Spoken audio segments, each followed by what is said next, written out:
स्वामीनारायण स्वामीनारायण स्वामीनारायण जय स्वामीनारायण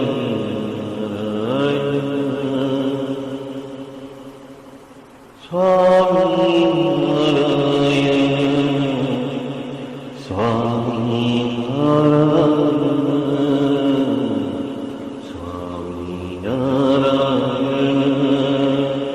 जय स्वामीनारायण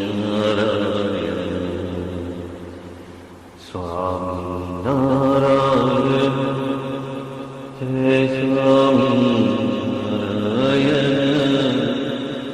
स्वामीनारायण जय स्वामीनारायण स्वामीनारायण स्वामीनारायण स्वामीनारायण जय स्वामीनारायण स्वामीनारायण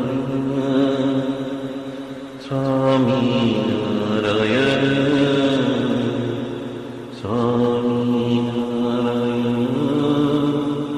जय स्वामीनारायण स्वामीनारायण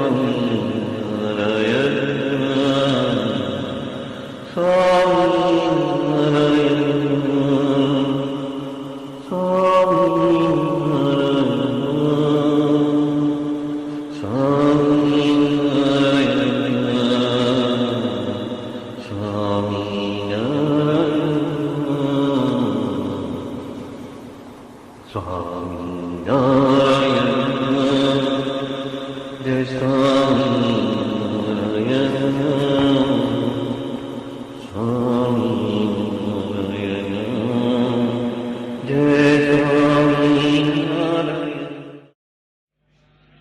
सहजानंद स्वामी महाराज की जय जय जय। धाम धामी मुक्तों की जय जय जय।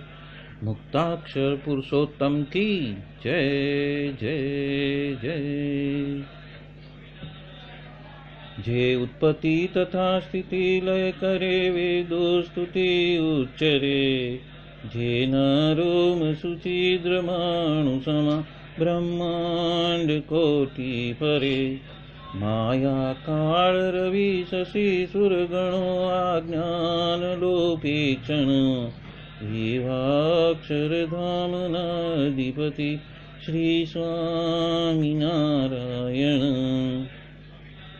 महाध्यानाभ्यासं विदतमजस्त्रं भगवत पवित्रे सम्प्राप्तं।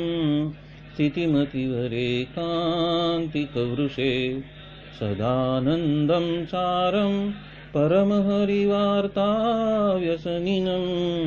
गुणातीतानन्दं मुनिवरमहं नौमि सततम्।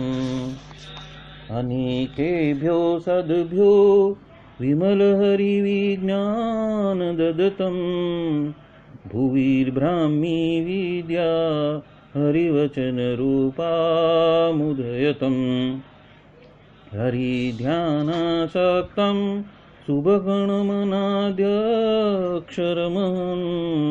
गुणातीतानन्दं सकलगुरुमुदे मुनिवरम्। वाणी अमृत थी भरी मधुसमी संजीवनी लोकमा। दृष्टि मां भरी दिव्यता निरखता सुदिव्य भक्तो वदा। हय्ये तबर्यु मीठू जननी सुने हास्य मुखे वस्यों। ते श्री ज्ञान योगिराज गुरुने नित्य नमो भावसु।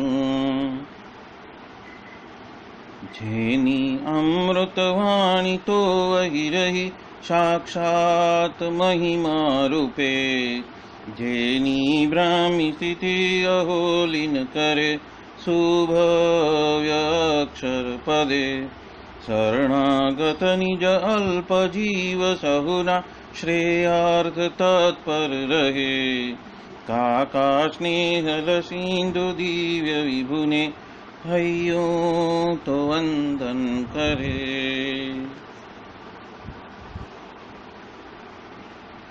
क्षिप शांत प्रशांत सागर समा साधु गुणे जे शोभता जेना दर्शन ने समागम थकी शांति सहु पामता जे छे मानस पुत्र का काजिना ने भजन मालिन रहे एवा साधक वृंदना गुरु सुरत वंदन भरत भाईने। भक्ति सभर गुलतान थईने महापूजा जे करे अनुवृत्ति अद्भुत जाळवी रीझया काकाजीने मलकंतु मुख पुलकित हय्यो युवानो ने जे गमे एवा सुरद भुलकु विरल वंदन अहो असी भाईने।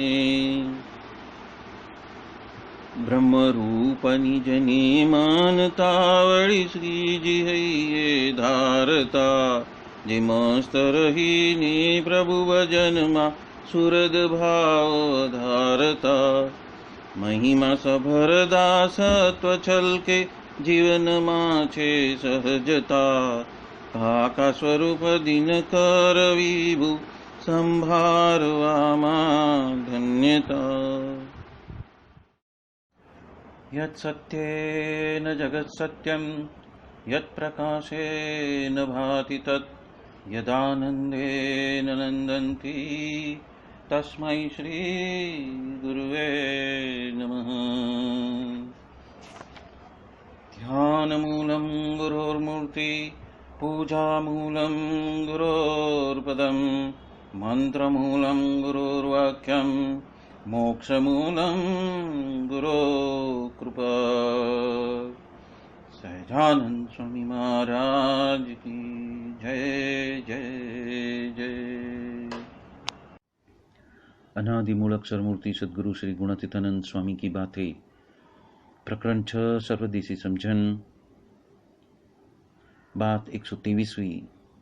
स्वामीनारायण हरे स्वामी बात करते हैं, ऐसे साधु का गुण लेते हैं तो बीच के चंद्र के माफिक वृद्धि को प्राप्त होता है और पूर्णिमा के चंद्र के माफिक पूर्ण काम बन जाता है। और यदि वो अवगुण लेता है और यदि वो पूर्ण चंद्र जैसा खिला हुआ है फिर भी पूर्ण काम है, फिर भी वो तो घट जाता है और तत्पश्चात वो जड़ हो जाता है। मतलब कि पूर्णिमा का चंद्र जैसा हो तो वो अमावस्या के चंद्र जैसा बनकर वो जड़ हो जाता है। तो यहाँ पे जो बात बताई है कि ये जो साधु है, जो गुणातीत साधु है, वो कैसे साधु है कि जिन्होंने जो स्वयं अक्षर ब्रह्म ऐसे जो गुणातीतानंद स्वामी स्वयं उसकी बात कही है और उनके अंतर्ध्यान होने के पश्चात जो गुणातीत परंपरा में जो गुरु हरि हमें स्वयं प्रकट गुरु हरि जो मिले हैं उनको ये गुणातीत परंपरा के साधु ऐसे बताया हुआ है। और ऐसे साधु का गुण लेना मतलब कि यहाँ पे इस तरह से कहना चाहते हैं कि जैसे जैसे हम आहिस्ता आहिस्ता उनके गुणों को पहचानते जाएंगे और आत्मसात करते जाएंगे वैसे वैसे हमारी वृद्धि, तो हमारी जो भक्ति है वो वृद्धि को प्राप्त होगी। और यदि अतिशय बड़े हैं ऐसे पुरुष को यदि हम साध लेते हैं, उसके साथ में संबंध बांधते हैं और ऐसा यदि हम मान लेते हैं कि वो तो अतिशय निष्कामी है, अतिशय निर्लोभी है, निस्वादी है, निर्मानी है और नीच ने ही समझ लेते हैं, तो भी सर्व विकारों से हम रहित हो जाते हैं और पक्का हरिभक्त बन जाते हैं। ऐसे ये साधु हमें प्राप्त हुए हैं। और ऊपर से महाराज कहते हैं कि 64 लक्षण युक्त ऐसे साधु, उनके दर्शन तो हम भी करने को इच्छते हैं। मतलब कि ये साधु कैसे हैं कि जिनके पास में ऐसे 64 लक्षण बसे हुए हैं ऐसे साधुओं में। मतलब गुणातीत परंपरा में आज के दिन में भी 200-250 साल होने के बावजूद भी ऐसे 64 लक्षण युक्त साधु है।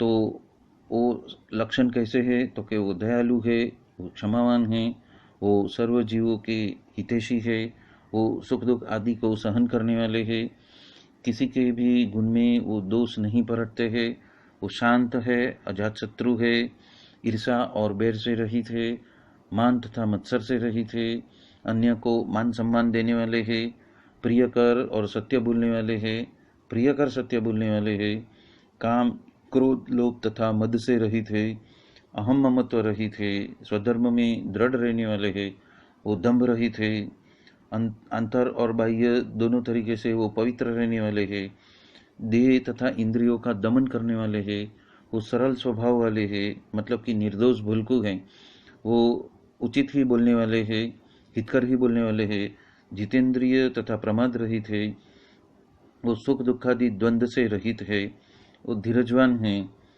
वो कर्मेंद्रिय तथा ज्ञानेंद्रियों की चपलताओं से रहित है, पदार्थ के संग्रह से रहित है, बोध करने में निपुण है, आत्मनिष्ठा वाले है, सभी के ऊपर उपकार करने वाले है, किसी की भी प्रकार के भय रहित है, अभयम है, वो स्वयं अभय है, अभय में ही जीते हैं और अन्य को भी अभयम प्रदान कर सकते हैं, ऐसे ऐश्वर्य वाले हैं, किसी के भी प्रकार की वो आशा रखते नहीं हैं, वो व्यसन रहित है, वो श्रद्धावान है, उदार है, तपस्वी है, पाप रहित है, ग्राम्य कथा और वार्ता वगैरह तो सुनते भी नहीं हैं, सत्शास्त्र के निरंतर अभ्यासी है, माइक पंच विषय रहित है, आस्तिक बुद्धि वाले हैं, सत असत का विवेक वाले हैं, मध्यम आसादिक ऐसे संसर्ग से रहित है, दृढ़ व्रत वाले हैं, किसी भी चाड़ी चुगली नहीं करते हैं, कपट रहित है, किसी की भी गुप्त बात को वो कभी प्रकट नहीं करते, उन्होंने निंद्रा के ऊपर विजय प्राप्त किया है,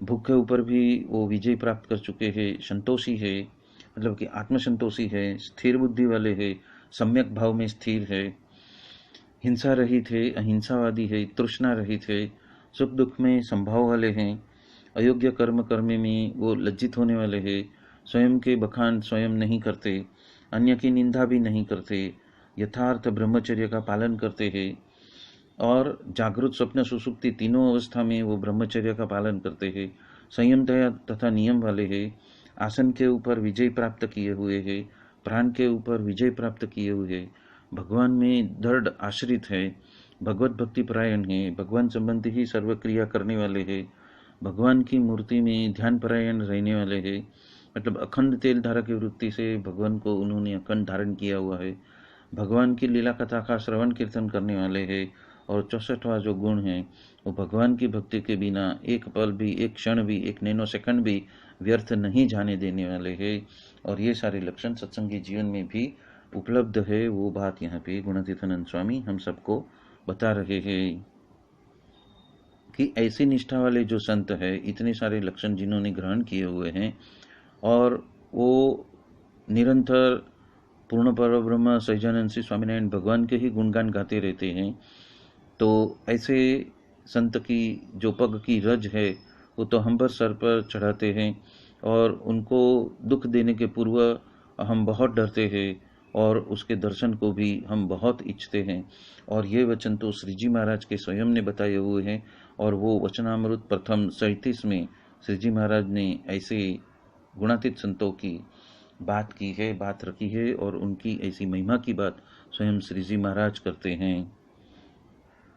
और इसलिए आगे कहते हैं कि इसी के वजह से तो भगवान भी स्वयं उनके दर्शन को इच्छते हैं, तो अन्य की तो बात क्या कहनी, ऐसे साधु हमें मिले हैं तो हमें तो अहो हो क्यों नहीं होता है।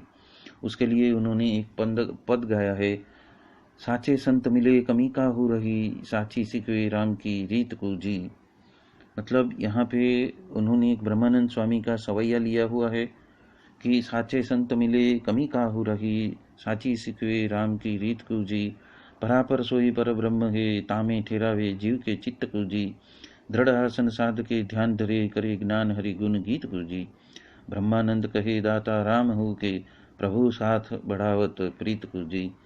मतलब यहाँ पे गुणातीतानंद स्वामी कहते हैं कि सच्चे संत ऐसे अक्षर ब्रह्म सत्पुरुष ऐसे सतगुरु गुरु हरि हमें मिलने के बाद कौन सी खामी रहने वाली है, और ऐसी निष्ठा हमें पक्की कर लेनी है, ऐसा आत्मविश्वास हमें दृढ़ कर लेना है। और यही ऐसे ही संत हमें परब्रह्म पूर्ण पुरुषोत्तम सहजानंद श्री स्वामीनारायण भगवान को किस तरह से हम भज सकते हैं उसकी सच्ची रीत हमें बताते हैं, सिखाते हैं, और माँ के तरफ अपने हमारा लालन पालन भी करते हैं और हमें सच्चा मार्ग का दिशा निर्देश करते हैं।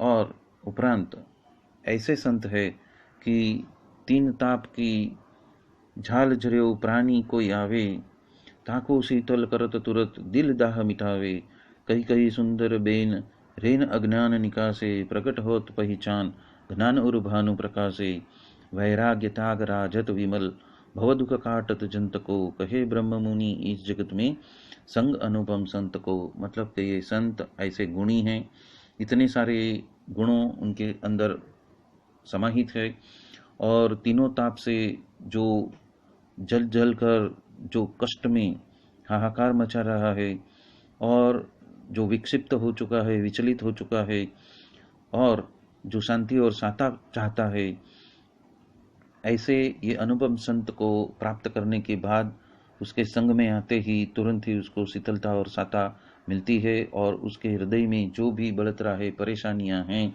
या तो असमंजस है, उसका नाश हो जाता है। ये बात यहाँ पे ब्रह्मानंद स्वामी ये इस पद के सवैया के माध्यम से हम सबको बता रहे हैं कि ये संत का महिमा कैसा है। और इसलिए कहते हैं कि ऐसे संत को कहा है साधवो हृदय मम, मतलब कि ऐसे संत को हमें हमारे हृदय में विराजित करना है, यानी कि ये संत ही मेरा आत्मा है। उसी तरह से हमें उसी निष्ठा से हमें आगे चलना है, और ऐसे साधु के साथ में हमें समागम करना है, सत्संग करना है। और ऐसे साधु और महाराज तो हमने अब पहचान लिए हैं, पर विषयों में राग रह गया है, और यही बात की तो खोट है। इसलिए अभी ही हमें अपना जो विषय राग का जो भी वासना के बीज है उससे हमें शुद्ध हो जाना है। जिस तरह से हजार कुत्ते और मिंदड़े बिल्ली ऊंट वगैरह जो सड़ गए हैं, उनके सब पड़े हुए हैं, उसके मर्दे पड़े हुए हैं, और वहाँ से कैसी बदबू आती है, और उनके कैसे चित्र विचित्र ऐसे आकार वगैरह है, और वो कैसे उबका आ जाए, उल्टी हो जाए, वमन हो जाए, ऐसी स्थिति जब लगती है, ऐसा भाव हमारे विषयों के प्रति हो जाता है, तब तो हम पार हो सकेंगे। और उसके लिए तो आत्मनिष्ठा को सीख लेनी है। ये आत्मनिष्ठा यानी क्या कि संप्रदाय में ब्रह्म के साथ में जो अखंड हमारा जुड़ान है, और गुणातीत वही मेरा आत्मा है, और शब्द को सहन कर सकते हैं, और सहन करके चुपचाप रहते हैं, सम्यक दृष्टि में स्थिर रहते हैं। तो ऐसे गुणातीत सत्पुरुष में अचल निष्ठा हम रख सके, वही सच्ची आत्मनिष्ठा है। और जितनी भगवान की या ये गुरु हरि प्रकट गुरु हरि की जितनी आज्ञा का पालन होता है, उतनी ही आत्मनिष्ठा हमें समझनी है। यहाँ पे गुणातीतानंद स्वामी एक बात कहते हैं कि ऐसे महाराज और साधु दोनों को तो हमने पहचाना, पर विषयों में राग रह जाता है, और ये बात की बहुत सारी खोट मुमुक्षु में होती है। ऐसे मुमुक्षु को तो भगवान अपने धाम में तो लेके जाते हैं, पर वो वासना तो वो रहने नहीं देंगे। हजार कल्प तलक रहकर भी हमें तो वापस गिरना ही है, हमारा पतन ही होने वाला है। और 10-50 वापस गर्भवास है, लक 84 है, तो दुख है, दर्द है, रोग है, तो वो तो सब वैसा का वैसा ही रह जाएगा। इसलिए अभी ही ऐसे विषय वासना के जो बीज है उससे हमें शुद्ध हो जाना है, शुद्ध कर लेना है। और यदि वासना रह जाएगी तो या तो हमें सूर्यलोक में रह के भी, हजार कल्प रह के भी हमें उस वासना को जलाना पड़ेगा, या तो फिर हमें क्या बोलते हैं सप्तद्वीप है, श्वेतद्वीप या तो बद्रिकाश्रम है, वहाँ पे रहकर भी निरन्न मुक्त जैसे बनकर भी हमें विषय वासना रहित होकर ही तत्पश्चात ही हम अक्षरधाम के लिए लायकात को प्राप्त कर सकेंगे, और तभी भी हम परब्रह्म पुरुषोत्तम की सेवा में हम बच सकते हैं। ये बात यहाँ पे गुणातीतानंद स्वामी हम सबको बता रहे हैं। प्रकरण 14 की 221वीं बात में गुणातीतानंद स्वामी कहते हैं, गुण हो, विनय हो और सेवा करने का जो तान है और ऐसा जिसका अंग हो, उसको तो पंच विषय में से आसक्ति टल जाती है और बड़े बड़े सत्पुरुष राजी हो जाते हैं। प्रकरण 13 की 17वीं बात में गुणातीतानंद स्वामी कहते हैं कि वासना तो ऐसी बलवान है कि यदि हम धाम में भी पहुंच गए तो धाम में से भी गिरा देती है, और उसको टालने के लिए ऋषभदेव ने तो 25-25 साधन बताए हैं और महाराज ने तो 3 बताए हैं। वो क्या, तो कि सत्पुरुष का संग, सद्विचार और नियम। और उसके ऊपर उन्होंने विशल्य करने के वचनामृत को पढ़वाया और ये भी बताया कि स्त्री की वासना यदि बच गई है, मतलब स्त्री को पुरुष की और पुरुष को स्त्री की वासना यदि बच गई है, तो भगवान तो ऐलाव्रत खंड में उस जीव को जब तक उस वासना से मुक्त नहीं होता तब तक वहाँ पे उसको रहना ही पड़ता है। और विषय तो सब, यहाँ के विषय तो चलो हम छोड़ भी दे, पर मूल पुरुषाधिक तलक के जो विषय हमें चिपके हुए हैं वो तो छूटे ऐसा नहीं है। और रात्रि प्रलय तलक यदि सच्चे संत के साथ में रहकर और सच्चे संत के बारे में दिव्य भाव परखते हैं तो ही, और जो समागम करते हैं तो ही ये वासना टलती है।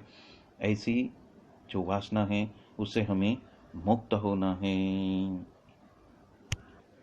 प्रकरण 13 की 22वीं बात में गुणातीतानंद स्वामी कहते हैं, सभी की अपनी अपनी रुचि अलग अलग होती है और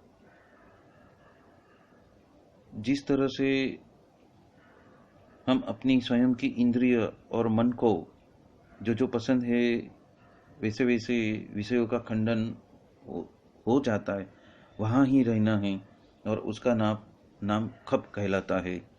मतलब कि ऐसे साधु के संग में ही हमारे ये इंद्रिय मन का जो विषयों का है वो खंडन करते हैं, और खंडन करने की वजह से ही हम नियम धर्म में हमें चलने के लिए वो आकर्षित करते हैं। और जैसे जैसे हम विषयों का अभाव करते रहेंगे और नियम धर्म करते जाएंगे, वैसे वैसे ही जीव को तो वृद्धि को हम प्राप्त करते देखते हैं।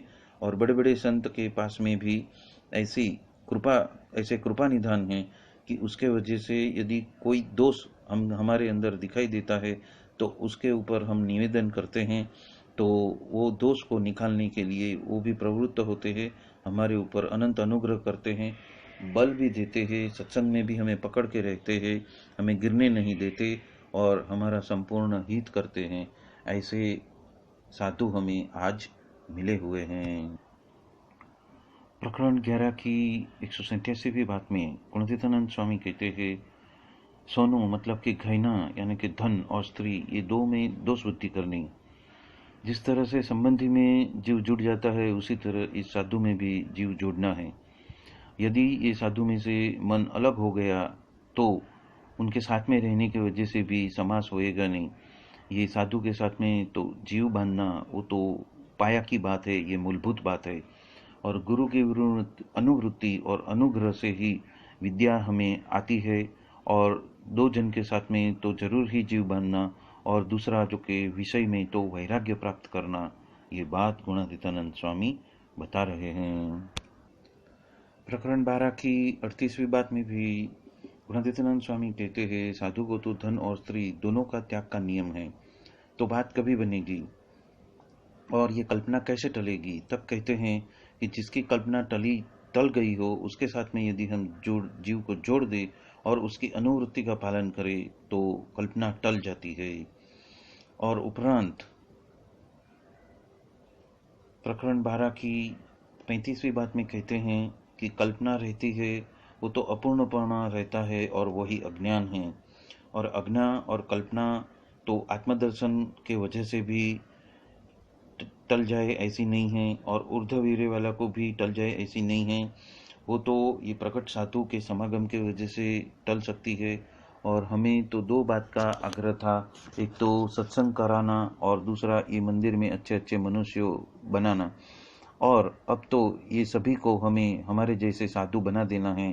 अनुवृत्ति पालने वाले और सद्भाव वाले तो ये मौका को पा लेंगे, मतलब उनको तो ये चिंतामणि प्राप्त हो जाएगी। ये बात यहाँ पे गुणातीतानंद स्वामी बता रहे हैं। प्रकरण 11 की 215वीं बात में गुणातीतानंद स्वामी एक बहुत अच्छी बात बताते हैं कि वेद रस में बताया है कि जो बड़ों का दोष आया है वही असद्वासना है, और बड़े बड़े संतों का यदि गुण आ जाता है वही सद्वासना है। इसलिए गुण लेने को सीख जाना और वही सद्वासना बढ़ाएगी। ये बात यहाँ पे गुणातीतानंद स्वामी बता रहे हैं। प्रकरण 5 की 159वीं बात में गुणातीतानंद स्वामी कहते हैं कि उपासना और आज्ञा दोनों रखनी है। तो उपासना में तथा ध्यान में तो निश्चय है, और आज्ञा में स्वयं को ब्रह्मरूप मानना है, और उसी के वजह से जो मूल अज्ञान है, जो कारण देह है, उसका नाश होता है, और उसके वजह से वासनाओं के बीजों का भी नाश होता है, और उसके वजह से जन्म मरण के चक्कर का भी नाश होता है, और उसके वजह से हम अक्षरधाम में रहने के अधिकारी हो जाते हैं। और ऐसा कार्य तो सतयुग में भी किसी ने किया नहीं है। ये बात यहाँ पे गुणातीतानंद स्वामी बता रहे हैं। प्रकरण 14 की 220वीं बात में गुणातीतानंद स्वामी कहते हैं अब तो नियम पालन करना और त्याग का पालन करना उसके ऊपर ही राजी पा रखा है। आगे हमने सबको खाना बहुत खिलाया और बहुत दाखड़ा किया, इसलिए महाराज ने भी राजी होकर उनको सबको खाना खिलाया। तो ब्रह्मचर्य रखना, उसे तो 12 बजे बिना तो खाना ही नहीं, और रात को भी 12 बजे बिना सोना ही नहीं, तो महाराज राजी हो जाते हैं। तो इसी तरह नियम, सद्विचार और साधु का समागम, उन तीन के वजह से ही पंच विषय को हम जीत सकते हैं। ये बात गुणातीतानंद स्वामी हम सबको बता रहे हैं। प्रकरण 5 की 236वीं बात में कहते हैं कि हम किसी भी व्यक्ति की क्रिया के सामने देखते हैं तो हमारा मोक्ष नहीं होगा। इसलिए क्रिया के सामने तो देखना ही नहीं, भगवान के सामने देखना। भगवान के आगे क्रिया का क्या भार है और वासना का क्या भार है। इसलिए हरिभक्त में तथा साधु में रजोगुणी, तमोगुणी और सत्वगुणी क्रिया होए तो उसको देखकर कभी अवगुण लेना नहीं, और जिसे भगवान का दृढ़ आसरा हुआ हो वो तो गुणातीत हो चुका है। और जो रजोगुणी, तमोगुणी और सत्वगुणी है वो तीनों प्रकार के जीव को भगवान का संबंध होता हो तो वो तो गुणातीत हो जाता है। इसलिए ऐसे साधु को समझना और उनके साथ में संबंध रखना, ये बात सतत संबंध रखना, ये बात यहाँ पे गुणातीतानंद स्वामी बता रहे हैं। बोलो सहजानंद स्वामी महाराज की जय जय जय। धाम धमी मुक्तो की जय जय जय। सर्व गुणातीत सत्पुरुषों की जय जय जय। मुक्त अक्षर पुरुषोत्तम की जय जय जय। आप सभी को जय स्वामी नारायण। प्रकरण 13 की 26वीं बात में भी गुणातीतानंद स्वामी कहते हैं कि महाराज का महिमा और ऐश्वर्य तो ये साधु ही समझा सकते हैं। महाराज के स्वरूप में कभी भी मनुष्य भाव न आए, उसका कारण भी साधु का समागम है, और इसी वजह से बड़े बड़े साधु के साथ में यदि हमने जीव बांधा हो तो हम सत्संग में टिके रह सकते हैं। ये बात यहाँ पे गुणातीतानंद स्वामी हमें बता रहे हैं। प्रकरण 14 की 198वीं बात में भी गुणातीतानंद स्वामी कहते हैं कि निषेध किए बिना तो कोटि कल्प में भी जीव में से विषय निकलने वाले नहीं हैं, और जिनको निषेध करने के लिए नहीं आता हो उन्हें तो नियम का बरोबर पालन करना है। सभी बात सीखने के लिए मूल तो एकांतिक का समागम ही है, और उसके बिना विचार चिंतन मनन करना कि नियम पालने का बल तो नहीं आएगा। मतलब कि यहाँ पे कहते हैं कि जो जो साधु बात करते हैं उस बातों के ऊपर चिंतन मनन करना ही पड़ेगा, नहीं तो वो विचार को नियम का पालन का बल आने वाला नहीं है। इसीलिए कहते हैं कि सुनेंगे यानी कि श्रवण करेंगे, मनन करेंगे, उसके वजह से ज्ञान दृढ़ होएगा, पर उसके बिना तो अन्य कोई उपाय है नहीं। ये बात यहाँ पे गुणातीतानंद स्वामी बता रहे हैं। प्रकरण 14 की 199वीं बात में गुणातीतानंद स्वामी कहते हैं कि जिस तरह से ज्ञानी को आत्मा कहा है पर प्रेमी को बताया ही नहीं है, इसलिए ब्रह्ममुख होकर ही भगवान की सेवा हम करेंगे तो ही हमारा जो निष्ठा का जो पाया है, आत्मनिष्ठा का पाया है, वो अचल रहेगा। ये बात यहाँ पे गुणातीतानंद स्वामी बता रहे हैं कि यदि हम 100 करोड़ जन्म धारण भी करेंगे फिर भी ब्रह्मरूप, तब भी ब्रह्मरूप हो सकेंगे और तब भी ही महाराज की सेवा में हम रह सकेंगे। इसीलिए जिस वक्त हम साधु होने के लिए कृत निश्चय होंगे तभी ही हमारे अंदर साधु के गुण आएंगे और तभी ही हम परब्रह्म पूर्ण पुरुषोत्तम ऐसे सच्चिदानंद स्वामी के अक्षरधाम में हम उनके समीप में, मतलब कि उनके सानिध्य में हम रह सकते हैं। ये बात यहाँ पे गुणातीतानंद स्वामी बता रहे हैं। प्रकरण 5 की 117वीं बात में भी गुणातीतानंद गढ़ा अंत का दूसरा वचनामृत पढ़वाकर वो बात करते हैं कि महाराज के बिना तो अन्य में यदि माल मानते हैं, मतलब कि कुछ तो उसमें है ऐसा समझते हैं, और अन्य का देखने की तो इच्छा रहते हैं, वो तो सूर्य के आगे दिया करने जैसा है और उसको तो वो तो सत्संगी ही कहाँ है, ये बात कहते हैं। और दूसरी बात ये है कि एकांतिक का संग मिलना वो तो बहुत ही दुर्लभ है और भगवान से ही कार्य होता है, उतना ही कार्य हो सकेगा क्योंकि सबको भगवान का जोग रहता नहीं है। और उसके वजह से एकांतिक के जो लक्षण है उसको समझना, उसके ऊपर उन्होंने ब्रह्म मुनि की एक सवैया बताया है, 3 ताप की झाल झर्यो प्राणी कोई आवे, ताकू शीतल करत तुरत दिल दाह मिटावे। मतलब कि जब तलक ऐसे जोग है तब तलक तो कुछ प्रतीत होएगा या नहीं होएगा, पर जोग नहीं होएगा तब जब यदि देशकाल आ जाएगा तो दुख होएगा और उतना ही जीव को भी दुख होएगा और आंखों में से, नैनों में से आंसू भी बहेंगे। और उसके लिए वसुदेव देवकी की दृष्टांत दिया कि ऐसा जोग मिला है, ऐसा संयोग मिला है कि उनका तो पूर्व का पुण्य था। तत्पश्चात हरिशंकर भाई ने पूछा कि वेद रस का ग्रंथ पढ़वाकर महाराज ने क्यों ना कही है। तब स्वामी कहने लगे कि वेद रस का ग्रंथ पढ़ने के लिए महाराज ने ना नहीं कही है, वो तो उसका पालन करना बहुत कठिन है, इसीलिए कोई पढ़ता नहीं है। और भगवत प्रहलाद सिंह महाराज के पत्र में लिखाया है कि जो भी काम करते हो उसके धनी आप मत बनना, भगवान को ही सिर पे रखना और भगवान का ही विश्वास रखना। ये बात यहाँ पे गुणातीतानंद स्वामी हम सबको बता रहे हैं। तो हमें जो ये साधु मिले हैं वो ऐसे साधु मिले हैं कि हमारे अंदर जो माया के वजह से जो कष्ट है, जो माया के वजह से जो अज्ञानता है, माया के वजह से जो अंधकार है, माया के वजह से ही, माया के ही चिंतन मनन के वजह से तो जन्म मरण का चक्कर है, तो उसमें से बाहर निकालने के लिए ऐसे साधु हमें मिले हैं और उसका जोग हमें कर लेना है। ये बात यहाँ पे गुणातीतानंद स्वामी हम सबको बता रहे हैं। Swami